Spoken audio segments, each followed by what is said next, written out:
in the United States, we're getting a lot of investments directed by President Trump. Now, he has signaled a desire to have a sovereign wealth fund in the US, but this is different. It's where he's decided we're going to take a stake in a company, whether it's a tech firm or a rare earths firm, to try to potentially make money for the government. That appears to be the driving idea behind it.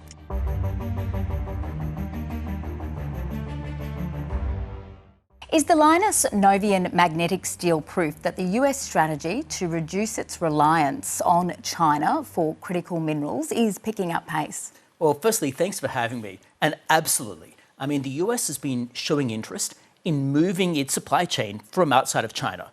And China as well has been really trying to restrain and reduce its rare earths, using those as a bargaining chip. So the US has been doing this with Ukraine, but also with various US companies looking elsewhere. So the Lynas rare earths one is just one of several examples of them looking overseas. The Lynas deal centres around an agreement to supply both light and heavy rare earths. But the Trump administration has also taken partial ownership of critical minerals companies with interests in the United States. Is that somewhat unusual for a Western government? Absolutely, it's super unusual. So in Australia, we've got some parallels. So, for example, we've got the Future Fund. It's our sovereign wealth fund. In Singapore, there's Temasek, there's GIC, they're sovereign wealth funds. But they're typically run at arm's length to the government, run at arm's length to the politicians. So they're investing to try to make money for future generations. In the United States, we're getting a lot of investments directed by President Trump. Now, he has signaled a desire to have a sovereign wealth fund in the US, but this is different. It's where he's decided we're going to take a stake in a company, whether it's a tech firm or a rare earths firm, to try to potentially make money for the government. That appears to be the driving idea behind it. And so do you believe that corporate America appears willing and happy to go along with this? At the moment, yes. But in reality, there's a few factors going on. Some of the companies where the government is taking a stake, they don't have a lot of choice. They basically need to refinance their debt, they need to raise money, and it's basically we either raise money or we don't, and this is the way we need to raise money. So that's part of it. In some cases, it's basically the company wants to export things, and the United States says, or the government says, we're either going to take a slice of your exports, we'll take an equity stake, or maybe a combination thereof. Now, at the moment, they seem okay with it. And that's in part because President Trump seems to just want to make money from these. He basically is taking an equity stake, wanting to raise more revenue, and raise more revenue for the US taxpayer. The problem that might arise in the future is if the US government starts really throwing its weight around with these companies, maybe for ideological reasons, whether it's President Trump or elsewhere, and that really could start to interfere with business. Is the US starting to look like a pay-to-play environment? It could start approaching that. So say, for example, you're a company, you're like, well, I want to export to China, as an example. Nvidia is really springing to mind here. And the government's saying, well, we might give you permits, but you need to give us some money to do this. You need to give us a percentage of what you're exporting.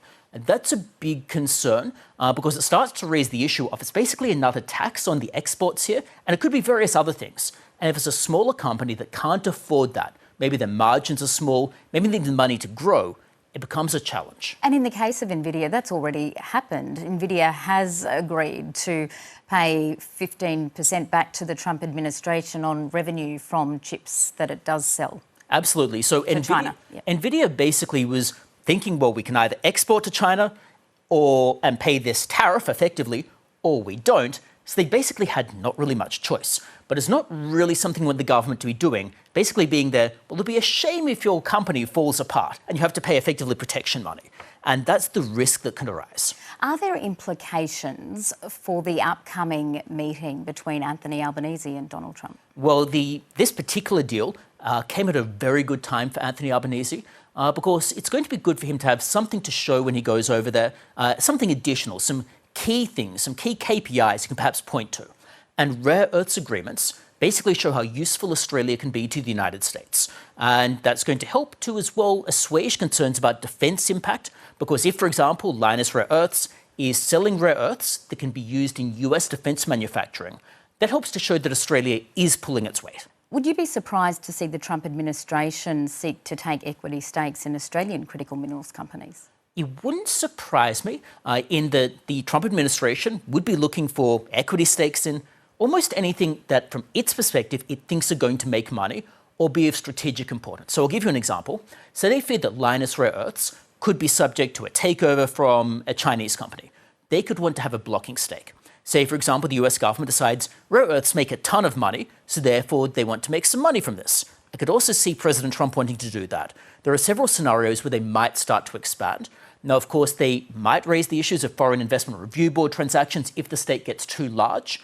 So that will be a consideration, but it wouldn't surprise me. OK, if the Trump administration were indeed to pursue seeking an equity stake in an Australian company, what should the board be asking of itself? Well, it depends on the size of the stake, I guess. So, for example, say it's a really tiny one, so perhaps under 5%, well, they can't really do very much. The Trump administration could acquire that on the market, much like any investor. And the board, well, they have no choice there.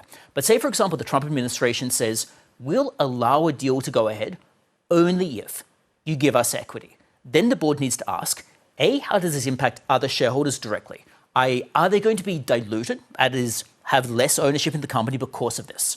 And secondly, is that going to be more than offset by the additional income? And then thirdly, even if they trust the Trump administration, and let's take that as an assumption for the moment, do they trust all future administrations? Or alternatively, do they trust the Trump administration to act in an arm's length way? They're going to need to consider, is there a sovereign risk that arises when a government takes a big stake and starts throwing its weight around? Mark Humphery-Jenner, thank you. Thanks so much for having me.